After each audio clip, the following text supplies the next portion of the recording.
අයිබෝන් අපි මිනිස්සු හැටියට අපිට සාමාන්‍යයෙන් මොකක් හරි කරදරයක් අකරතැබ්බයක් වුණාම නැත්නම් ලෙඩ රෝගයක් හැදුනහම නැත්නම් ගෙදරක අපේ ඉන්න වයසක අම්මා තාත්තා ශරීර සෞඛ්‍යයෙන් දුර්වල වෙනකොට ඔය වගේ දේවල් වෙනකොට අපි ගිහිල්ලා පන්සල් වලට නැත්නම් දේවාල වලට ගිහිල්ලා අපි එක බාරහාර වෙනවා සමහර අයට සෙක්ෂාන්තියක් ඉන්න කියලා සුර එල්ලනවා ඔය වගේ අපි নানা ප්‍රකාර දේවල් කරනවානේ අපේ තියෙන යම් යම් විශ්වාස උඩ දැන් ඒවා අපි කරන්නේ සාමාන්‍යයෙන් කාට හරි හොඳක් සෙතක් වෙන්න කියලා. ඒ වගේම සමහරව ඉන්නවනේ ඔය දැන් පාතාල නායකයෝ. ඒගොල්ලෝ අර එල්ල ගන්න මොනවද වෙඩි නොවදින සුරද මොනවද මා හේන රාජ තෛලද මොනවද දාලා ඒ වගේ සමහරු ඉන්නවා වැරදි කරලා ඒ වැරදි වලින් කොහොම හරි කරලා මාව මේ නඩුවෙන් බේරලා දෙන්න කියලා. එහෙම ගිහිල්ලා බාරහාර වෙන අය.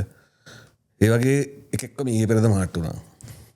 ඒ මාට්ටු වෙච්ච එක තමයි කෙහෙලි රඹුක්කැල්ල.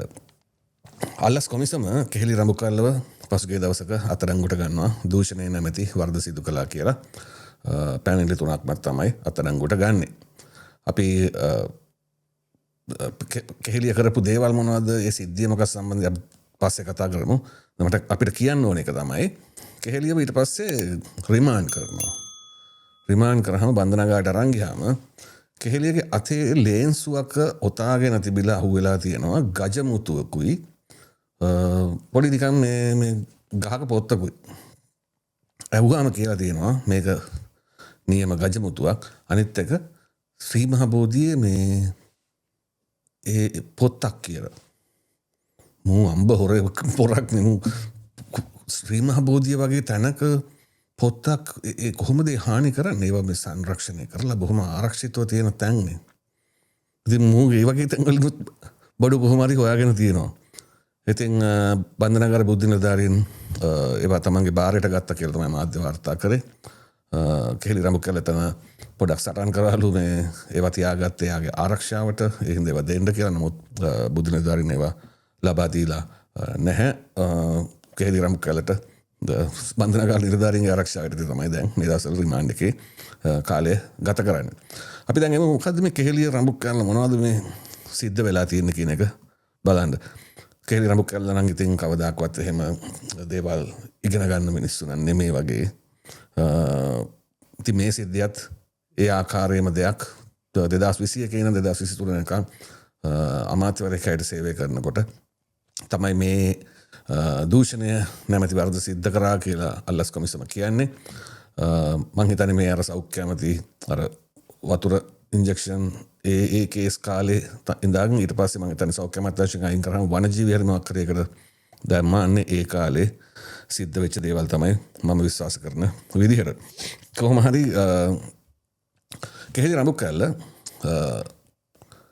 එයාගේ පෞද්ගලික කාර්ය මණ්ඩලයේ හිටපු දෙන්නෙකුට කියලා තියෙනවා පිළිමතලාව පැත්තේ මේ පෞද්ගලික බැංකුවක ගිණුමක් විවෘත කරන එක ජොයින්ට් account එකක්.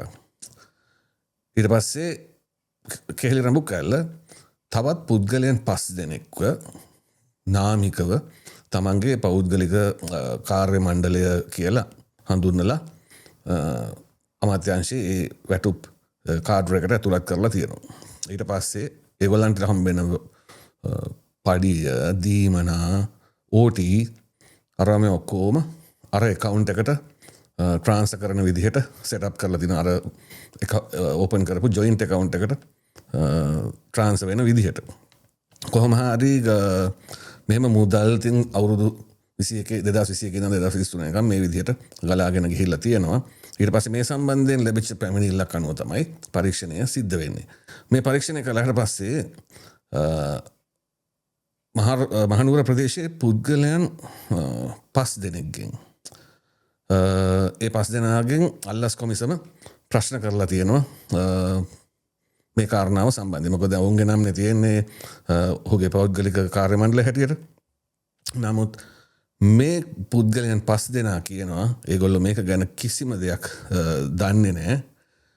ඒක දන්නේ අල්ලස් කොමිසම ඔවුන් කැඳවා ඔවුන්ගෙන් ඒ සම්බන්ධයෙන් ප්‍රශ්න කරපු අවස්ථාවේ තමයි උන් දන්නේ උන්ගේ නමට පඩියක් ගිහිල්ලා තියෙනවා කොහෙදෝ තියෙන account එකකට.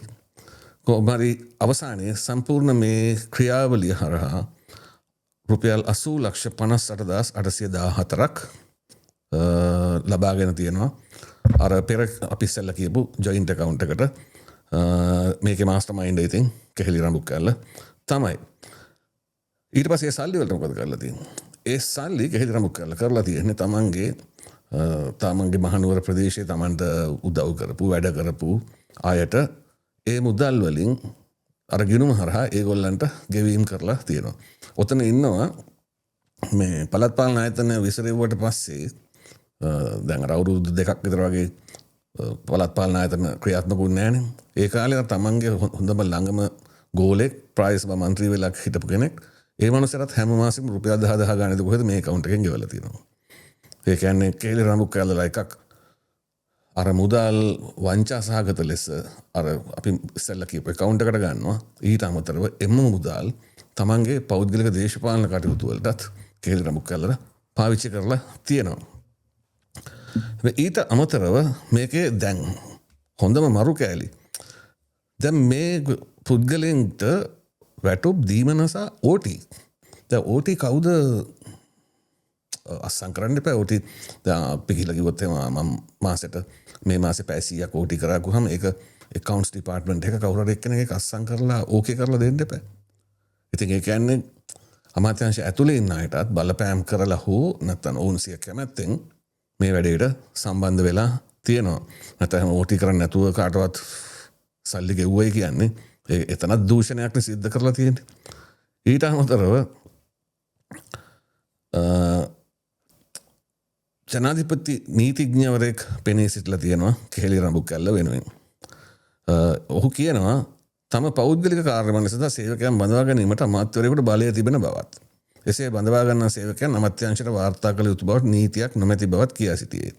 දැන් එයා එහෙම කියනකොට අර පෞද්ගලික කාර්යමණ්ඩලයට කියලා නම් 5ක් දාලා ඒ අමාත්‍යාංශයට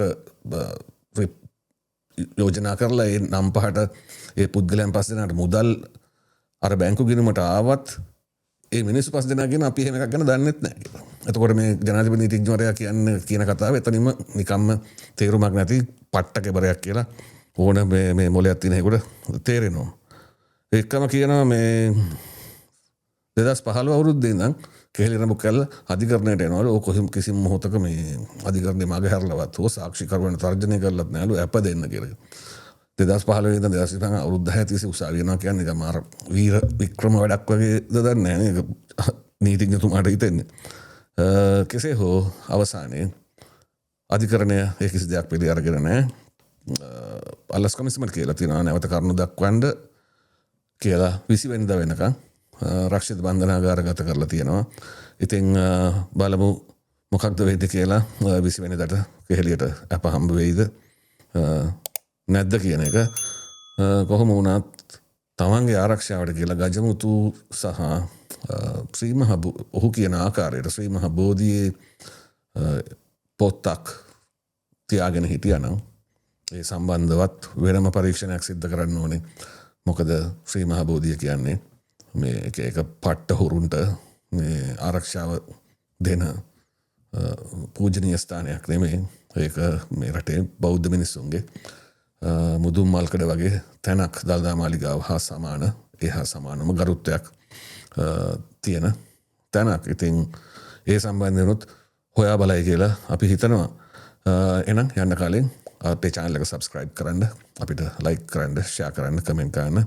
ඔයගොල්ලන්ගේ subscription එක අපිට ගොඩක් වටිනවා. එහෙනම් තවත් episode එකකින් හම්බෙමු. ජය වේවා.